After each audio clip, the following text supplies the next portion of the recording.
Hello दोस्तों, प्रतिमा GS academy पे आप सभी का स्वागत है। दोस्तों, करंट अफेयर शुरू करते हैं। आप लोग लाइक करें, शेयर करें और जिन दोस्तों ने अभी तक हमारे चैनल को सब्सक्राइब नहीं किया वो सब्सक्राइब करें। शुरू करते हैं। विजय हजारे ट्रॉफी 2022 ये घरेलू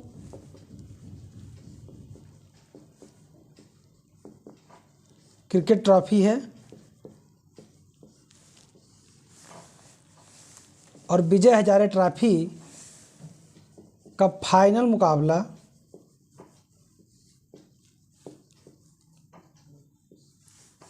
फाइनल मैच महाराष्ट्र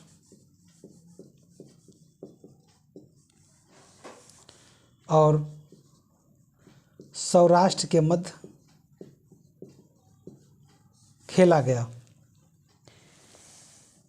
महाराष्ट्र के कप्तान हैं ऋतुराज गायकवाड़।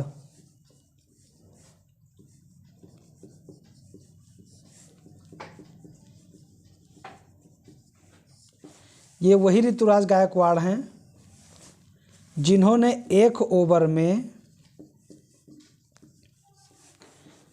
43 रन प्राप्त किया था, यानी 7 छक्के मारे थे, और वो भी किसके खिलाफ?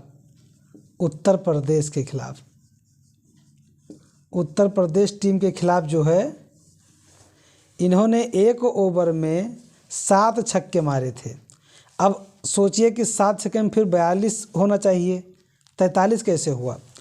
एक ओवर में 6 गेंद फेंक सकते हैं 6 बार, तो 6 और 6 36 हो गया, और एक बाल 9 फेंके तो 9 बाल का 1 हो गया, और 9 बाल पर भी इन्होंने छक्का मार दिया, टोटल हो गया 43।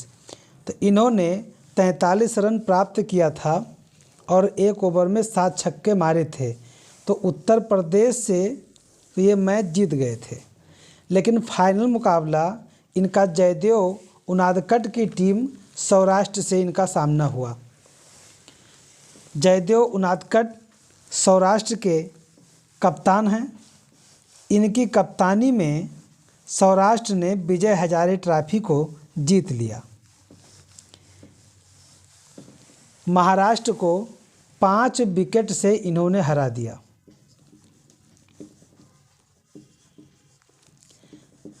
और यह मैच फाइनल जो है अहमदाबाद में ये कहाँ पे है? गुजरात में है। अहमदाबाद में नरेंद्र मोदी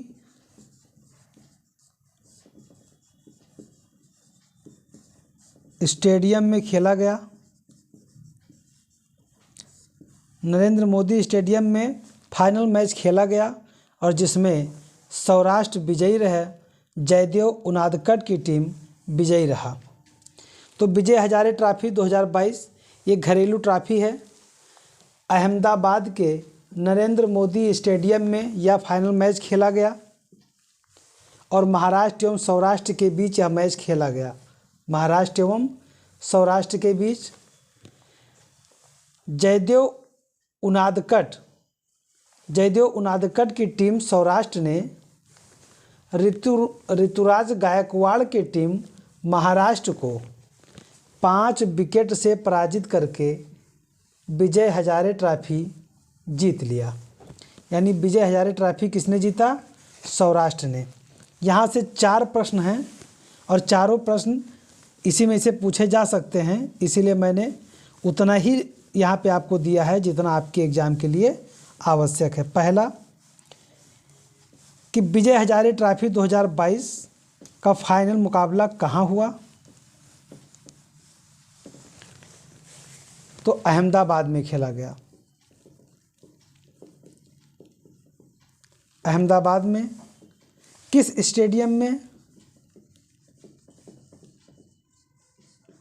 नरेंद्र मोदी स्टेडियम में। फाइनल मुकाबला किस किस के सामने हुआ? तो महाराष्ट्र टीम और सौराष्ट्र टीम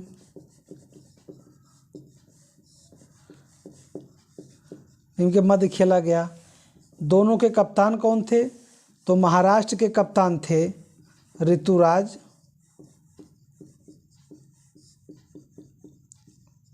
गायकवाड़ और सौराष्ट्र के टीम के कप्तान थे जयदेव उनादकट। और किसने जीता? तो विजेता कौन था? विजेता सौराष्ट्र। विजेता था कितने से?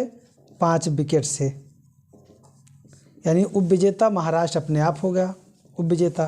तो इतने ही प्रश्न पूछे जाएंगे, इसी में से कोई भी एक प्रश्न पूछा जा सकता है जो कि आपके एग्ज़ाम में आने के लिए इतना पर्याप्त है। अगला पॉइंट है राजस्थान के लोगेवाला में पराक्रम दिवस मनाया गया। अब ये पराक्रम दिवस क्या है?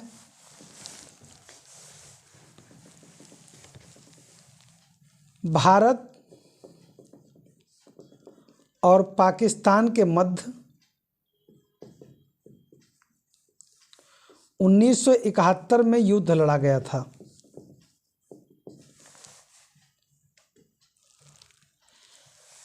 पाकिस्तान 2 भागों में विभाजित होना था। एक पश्चिमी पाकिस्तान था, एक पूर्वी पाकिस्तान था। पूर्वी पाकिस्तान के लिए भारत ने युद्ध किया था और वो फिर परिणाम उसका बांग्लादेश के रूप में सामने आया। तो इस 71 के युद्ध में कई युद्ध लड़े गए थे, कई मोर्चों पे युद्ध लड़े गए थे और कई अलग अलग ऑपरेशन भी चलाए गए थे। लेकिन इसी 71 के युद्ध में भारत की 120 सैनिक टुकड़ी ने पाकिस्तान के लगभग 3000 सैनिक और 30 से 40 टैंकों से लैस पाकिस्तानी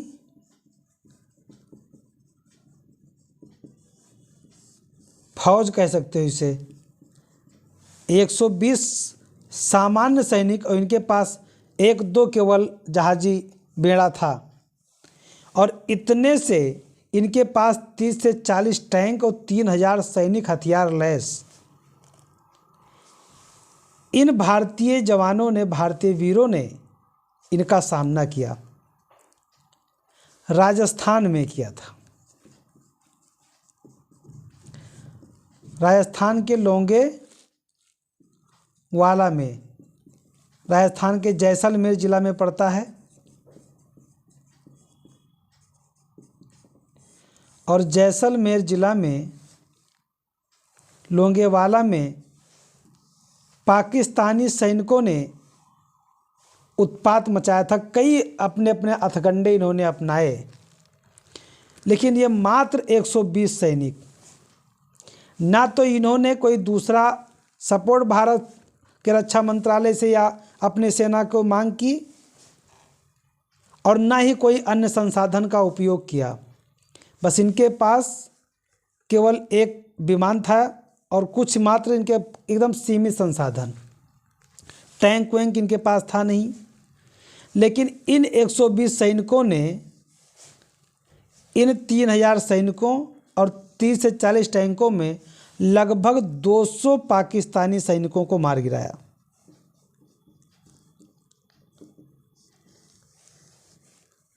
ये 200 पाकिस्तानी सैनिक को मार गिराए और साथ ही साथ इनके जितने हथकंडे अपनाए थे, इन्होंने जितने भी प्रकार की रणनीति अपनी बनाई थी, इन भारतीय वीरों ने इनकी रणनीति को फेल कर दिया।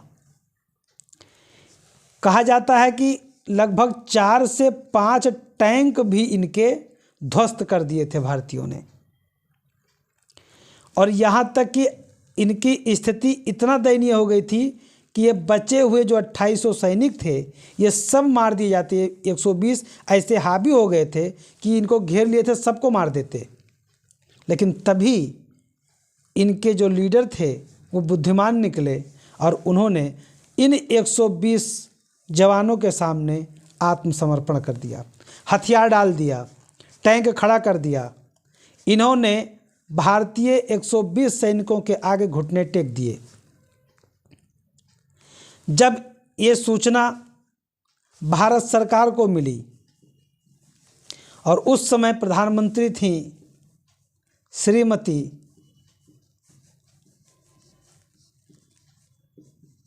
इंदिरा गांधी जी,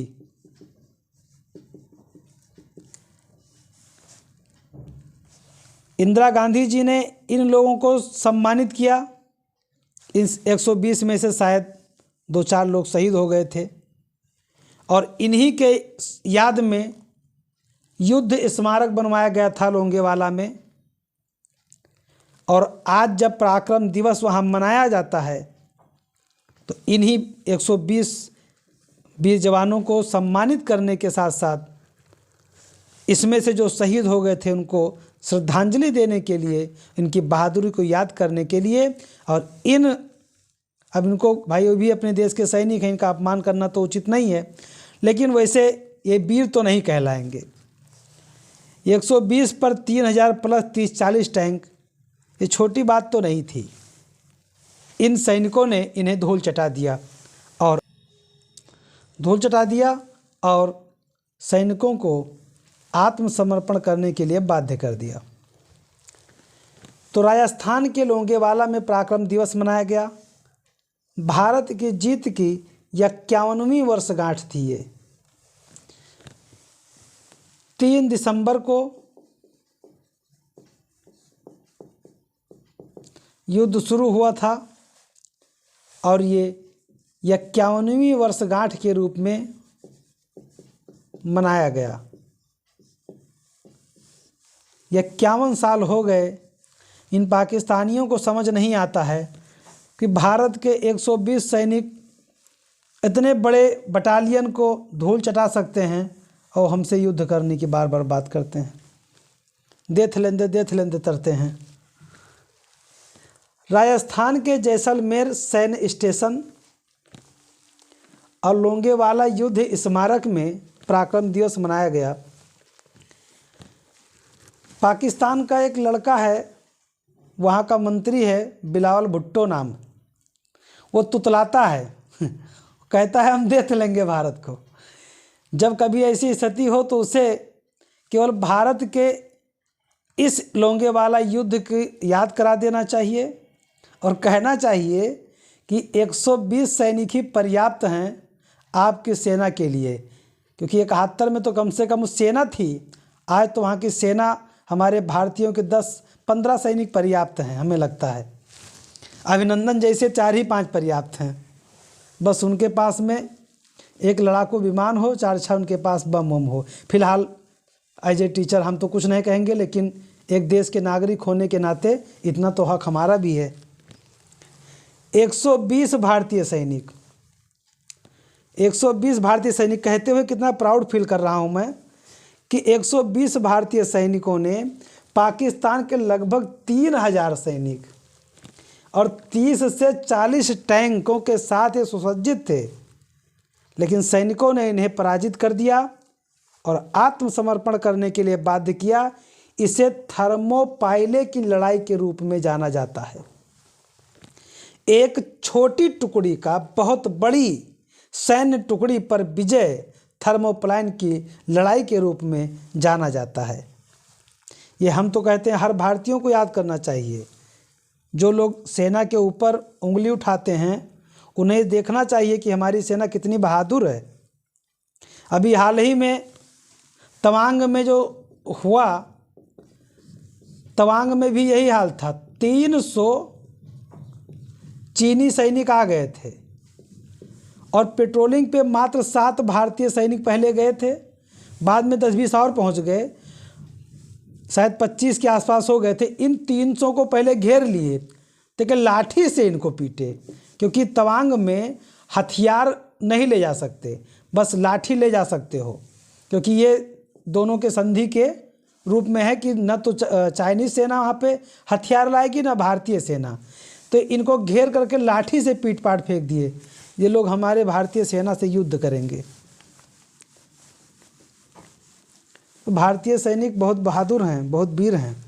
इस युद्ध में पाकिस्तान के लगभग 200 सैनिक मारे गए और पाकिस्तान ने भारतीय 120 सैनिकों के सामने आत्मसमर्पण कर दिया।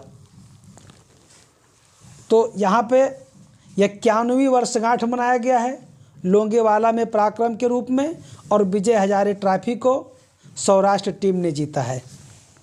तो दोस्तों, मैं अपने क्लास को पे समाप्त करता हूँ। धन्यवाद। जय हिंद, जय भारत।